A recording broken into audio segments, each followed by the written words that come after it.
Assalomu alaykum hurmatli obunachilar. Birinchi dars HTML asosiy misollar. Darsda Visual Studio Code dasturida davom ettiramiz. Faylimizni index.html yoki birinchi dars.html deb nomlaymiz. Eslatma: nomlangan faylimiz oxiri .html bilan tugashi kerak. HTML hujjatlari. Barcha HTML hujjatlari hujjat turi deklaratsiyasidan boshlanishi kerak.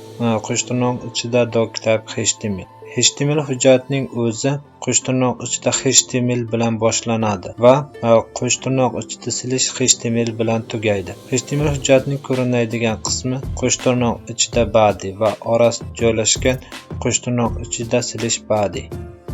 HTML sarlavhalari H1 HTML sarlavhalari to teglari bilan belgilanadi H6 gacha. H1 eng muhim sarlavhani belgilaydi. H6 eng muhim bo'lmagan sarlavhani belgilaydi. HTML paragraflar. HTML paragraflari P tegi bilan belgilanadi.